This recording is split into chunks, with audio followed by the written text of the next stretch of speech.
Bonjour à tous et à toutes, je suis vraiment très heureuse d'enfin vous retrouver dans une nouvelle vidéo. Je m'excuse d'avance pour le temps que je l'ai mis de la sortir. Je suis désolée, je me suis mise à travailler et j'ai eu beaucoup de mal à gérer mon nouvel emploi du temps. Donc me voilà aujourd'hui pour une nouvelle vidéo. Et encore une fois je m'excuse parce que j'ai encore un peu menti dans le titre. En fait on va pas parler de magie à proprement parler, mais ça a quand même un petit lien, donc voilà, je vous préviens quand même que pour ceux qui attendaient vraiment de la magie pure et dure, bah je suis désolée, vous pouvez passer votre chemin, cette vidéo vous intéressera peut-être pas. À moins que vous soyez comme moi et que vous soyez de véritables calamités, mais des catastrophes ambulantes. Ma coloc pourra en témoigner, je mets le bordel partout où je vais. Elle vient de rentrer d'ailleurs, je vais couper la vidéo. Voilà, donc comme vous l'avez compris, aujourd'hui nous allons parler de la magie du rangement de Marie Kondo. J'ai acheté la version illustrée, comme vous le savez, je suis une grande amatrice de manga. Et je me suis dit que quitte à lire un livre sur le rangement qui va sans doute être barbant, bah autant m'amuser un peu en lisant avec des images. Et bien, étonnamment, j'ai vraiment accroché à ce qu'elle nous racontait dedans. Je l'ai vraiment trouvé très intéressant et puis l'avantage d'avoir des images c'est qu'il est illustré. Donc je me sentais pas complètement perdue par exemple quand elle expliquait comment plier ses vêtements. Pourquoi les vêtements? C'est parce que ce sont les choses les plus simples à ranger selon Komari. On a moins de liens affectifs ou de souvenirs avec eux. Mais c'est pas pour autant que ça veut dire que c'est simple à faire. Alors déjà premièrement il faut sortir tous nos vêtements, il faut pas se concentrer sur une pièce mais vraiment tout sortir. Moi j'ai par exemple mis tout sur mon lit. Et après on va commencer ce que j'ai appelé moi la méthode du tri à la main. En fait Komari l'explique, on a une sorte de pouvoir avec nos mains. Et c'est vrai que par exemple quand on veut réconforter quelqu'un, quand on veut guider un enfant, on va utiliser nos mains. Nos mains servent à communiquer, elles sont le lien avec les objets et les personnes. Et le fait de toucher nos vêtements, de les prendre en main, de prendre conscience de leur existence, donc ce tri à la main, déjà il permet de faire une sorte de tri de base entre ce que nous aimons et ce que nous voulons donner. Je dis pas jeter parce que c'est pas vrai, on va pas les jeter. De toute façon moi c'était soit pour les donner à ma coloc, soit pour ma petite sœur, soit encore à des assos. Donc pour faire ce tri c'est très simple, faut prendre son temps par contre. Mais voilà, on fait un tas de ce qu'on veut garder et de ce qu'on va donner. Une fois que ce premier tri est fait, qui est quand même déjà très long, moi j'ai beaucoup hésité, faut pas hésiter à essayer les vêtements, parfois ça fait un déclic. Et puis d'un autre côté je me suis dit que si j'hésitais, c'était peut-être pas si bon signe que ça.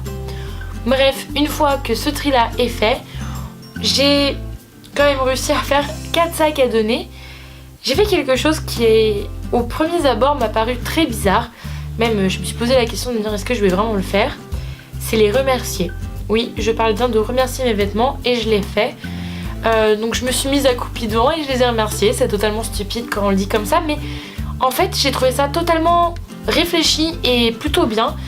En fait ça m'a vraiment délivré d'un poids parce que ces vêtements m'ont apporté une certaine joie, que ce soit le moment où je les ai achetés ou quand je les ai portés. Et je les ai remerciés pour l'utilité qu'ils m'ont apporté. Et je pense qu'ils vont avoir maintenant une tout aussi belle autre vie avec quelqu'un qui les portera et qui sera heureux de les porter. Ça m'a fait du bien et c'était une bonne façon de terminer. C'était Komari qui en parlait dans son livre, j'ai trouvé ça un peu bête au départ, où je me suis dit ça c'est bien un truc japonais. Et bah d'un autre côté j'ai trouvé ça totalement intéressant, pratique, enfin bien à faire, j'ai trouvé ça bien à faire. Donc voilà, une fois le tri à la main fait, une fois les vêtements remerciés, je n'ai pris que ce que je voulais garder. Et là encore une fois, j'ai complètement suivi la méthode de Komari, j'ai utilisé le rangement à la verticale.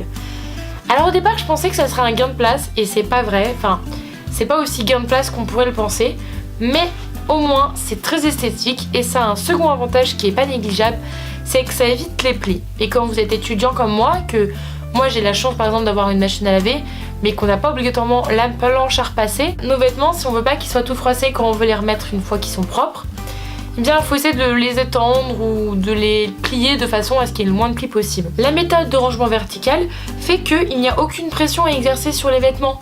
Du coup, pas de plis qui se forment et ça, c'était ultra pratique. En plus, quand je dis que c'est esthétique, c'est vraiment très joli. Je suis hyper contente maintenant d'aller prendre mes paires de chaussettes. Je trouve qu'elles sont trop bien rangées.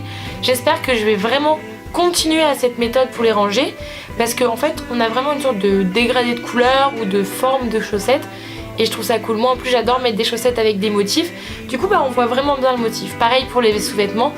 Ça fait presque comme une sorte de boîte à bijoux, c'est très joli, c'est tout beau. Donc voilà, j'étais très contente de ranger mes vêtements comme ceci. Enfin, dernière partie de mes vêtements à ranger, c'était le portant. Alors normalement Komari, elle déconseille les portants, mais moi j'ai pas vraiment le choix, j'allais pas m'amuser à mettre tous mes énormes pulls dans mes minuscules armoires, ça aurait été complètement stupide. Donc j'ai utilisé le portant et j'ai quand même suivi encore une fois sa méthode de ranger les vêtements partant de la gauche jusqu'à la droite en formant une sorte de courbe. En fait, il faut que les vêtements les plus longs ou les plus épais soient tout à gauche et que les vêtements les plus courts et les plus fins soient tout à droite. Ça fait vraiment une sorte de courbe en fait et c'est, je sais pas, ça doit être motivant ou ça doit donner cette impression de croissance et ça fait ranger. Du coup, j'ai trouvé ça vraiment très intelligent à faire et pourquoi pas le faire aussi chez moi. C'est fini, j'espère que cette vidéo vous aura plu, j'espère qu'elle sera pas trop longue non plus, je l'ai refaite plusieurs fois justement parce que c'était vraiment long en fait, ça m'a vraiment pris énormément de temps à tout ranger, à tout bien trier. Et puis surtout, n'hésitez pas à me dire dans les commentaires si ça vous intéresserait que je fasse la suite. Là dans mon esprit j'allais faire une sorte de mini-série parce que la méthode de Marie Kondo est en plusieurs étapes, enfin par plusieurs catégories d'objets. La première ce sont les vêtements, ensuite les livres, ensuite la paperasse et ensuite la catégorie d'objets komono, donc en fait ça veut dire les petits objets. Et clairement la paperasse et les petits objets, je pense que ça va être le truc qui va me prendre le plus de temps. Mais voilà, donc dites-moi si ça vous intéresserait que je fasse aussi une vidéo pour ça. Sinon écoutez, on se retrouve bientôt pour de nouvelles vidéos. J'espère que cette fois-ci je les ferai un peu plus régulièrement. Sur ce, à bientôt.